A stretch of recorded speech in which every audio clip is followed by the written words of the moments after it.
அமாவாசை வழிபாடு, அது ஆடி அமாவாசை வழிபாடு மிக மிக சிறப்பான விஷயம். அதில் பெண்கள் நீங்க வீட்டில் வழக்கமாக செய்யற விஷயத்த செய்யுங்க. ஆண்கள் கண்டிப்பாக இந்த திதி தர்ப்பணத்தை குடும்பத்தோடு போய் செய்யறது சிறப்பு. பொதுவாகவே நீங்க நீரிழிவு சம்பந்தப்பட்ட இடத்துல உங்க முன்னோடு நினைச்சு திதி தர்ப்பணம் கொடுத்துட்டு அன்னைக்கு அன்னதானம் செய்வதுன்றது மிக மிக முக்கியமான விஷயம். இல்லாதவங்களுக்கு செய்யுங்க. பெரும்பாலும் நிறைய பேர் இன்னைக்கு அன்னதானம் கொடுப்பாங்க. அப்படி கொடுக்காதீங்க தயவு செஞ்சு. எல்லாரையும் சாப்பிட முடியாது. குறிப்பிட்ட இடத்தை ஏற்கனவே செலக்ட் பண்ணி உண்மையிலே வறியவர்கள் எங்க இருக்காங்களோ அந்த வறியவர்களுக்கு தேவையான உதவி செய்வதும், அன்னதானத்தை தவிர்த்து அவங்களுக்கு தேவையான உதவி செய்வதும் அன்னைக்கு ஒரு புண்ணியத்தை சேர்க்கும். இப்ப அன்றைய நாளில் உங்ககிட்ட கல்வி சார்ந்த விஷயத்தை யாராவது உதவி கேட்டிருக்கலாம், அதுக்கு செய்யுங்க.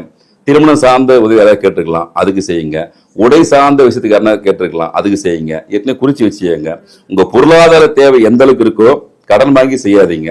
அன்றைய நாளில் நீங்க இப்படி செய்யும் போது உங்களுடைய முன்னோடைய பரிபூர்ண ஆசி கிடைக்கும். பரவாயில்ல, நம்ம பசங்க இந்த அளவுக்கு செய்யறாங்க அப்படிங்கும் போது ஒண்ணு அவங்களுடைய வாழ்த்துக்கள் கிடைக்கும்.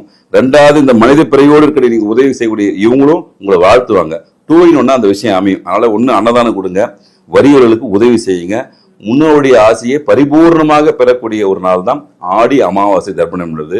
ஒவ்வொரு வருஷம் வரக்கூடிய ஆடி அமாவாசையில மிஸ் பண்ணாம உங்க முன்னோர்களுக்கு கொடுக்கும்போது உங்க குடும்ப வாழ்க்கை சுபிட்சம் ஏற்படும். உங்க குடும்பத்துல வேற ஏதாவது குழப்பம் இருக்கலாம், குழந்தை பிறப்புல தாமதம் இருக்கலாம், திருமண வாழ்க்கையில தாமதம் இருக்கலாம், பொருளாதார சிக்கல் இருக்கலாம், மறைமுக தொந்தரவு இருக்கலாம், பிளாக் மேஜிக் சம்பந்தப்பட்ட விஷயம் இருக்கலாம். இது எல்லாத்துக்குமே ஒரு தீர்வுன்னா அது குலசாமிகிட்ட தான் ஆரம்பிக்கும். அந்த குலசாமி அருளும் உங்களுக்கு வேணும் போதும் முன்னோடைய அருளாசி பெறத்துக்காகவும் அன்றைய நாளில் நீங்க தர்ப்பணம் செய்வது மிக மிக சிறப்பு. அதுவும் நீர்நிலை சம்பந்தப்பட்ட இடத்துல எங்கிருந்தாலும் தேடி செய்வது அற்புதமான பலனை அளிக்கும்.